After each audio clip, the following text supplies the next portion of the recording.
It's a tradition at Western to have a student speaker.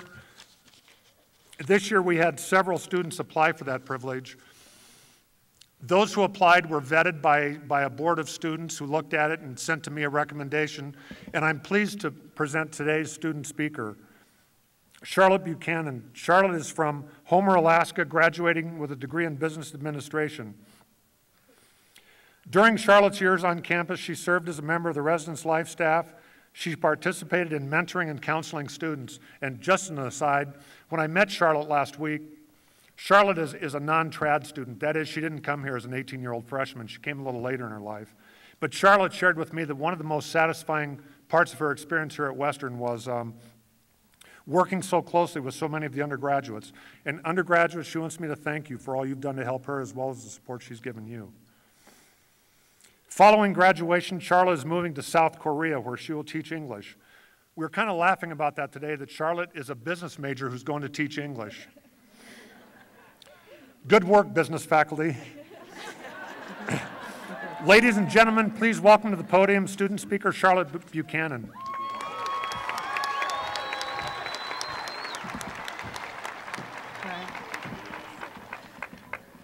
Thank you, President Hellman. Good morning, everybody. Many of you already know me. I'm the overachiever who always sits in the front row. I ask too many questions, and I am kind of a know-it-all. I think it's important that I explain how I came to be a student at Western and what might qualify me to speak to you today. I was born and raised in Alaska, and when I was 12 years old, I was forced to leave home. Over the next few years, I lived with strangers who were unkind to me at best. When I was 15, I went out on my own.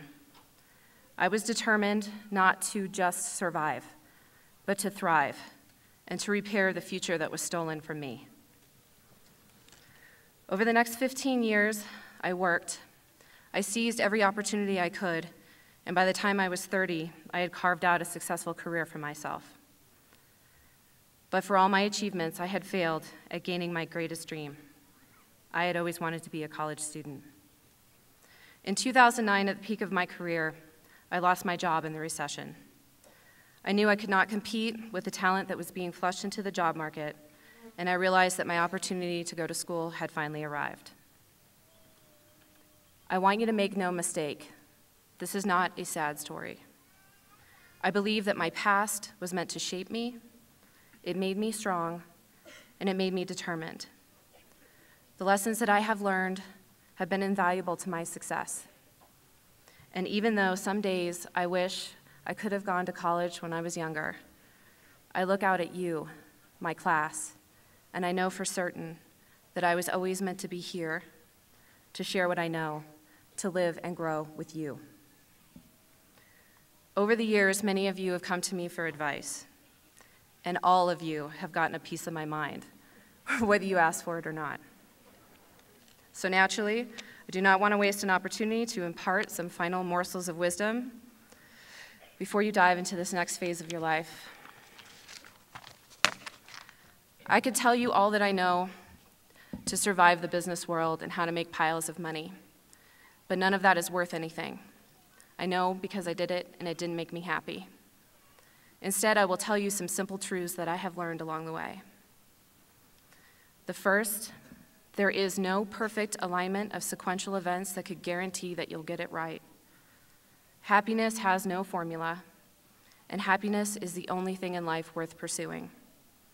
No matter how simple it may seem, focus on what excites you, what drives you, and what brings you the most satisfaction. This is the only way to find your calling.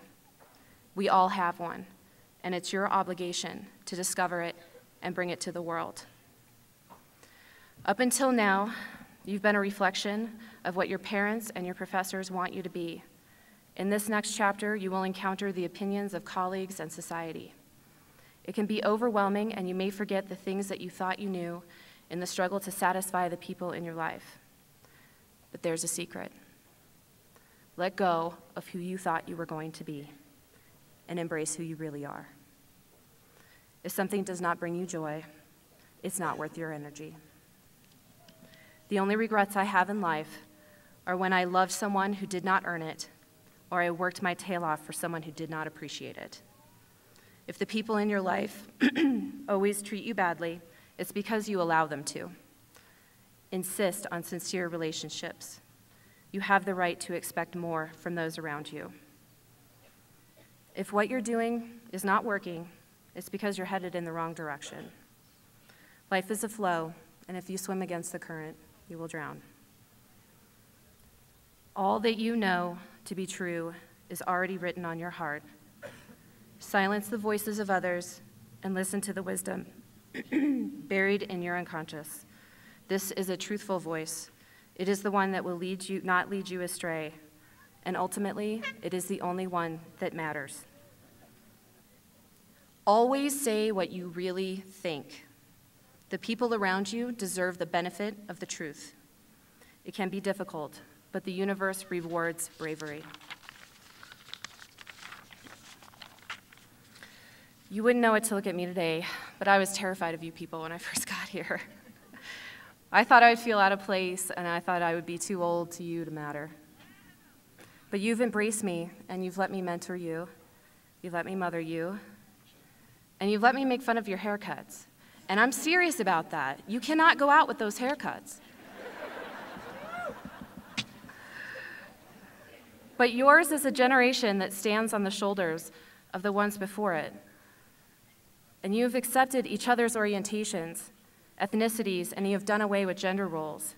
You are environmentally conscious and globally aware. You have championed the individual and expressed yourselves in ways never seen before. It has been my honor to study with you and to laugh and grow with you. And maybe you taught me a thing or two also. This next phase of your life will be exhilarating and confusing. And if later you ever find yourself wondering who you really are, know this: your parents were wrong.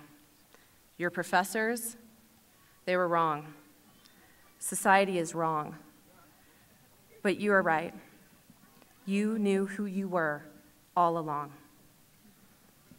Congratulations on achieving this milestone in your life, and thank you for letting me speak on your behalf.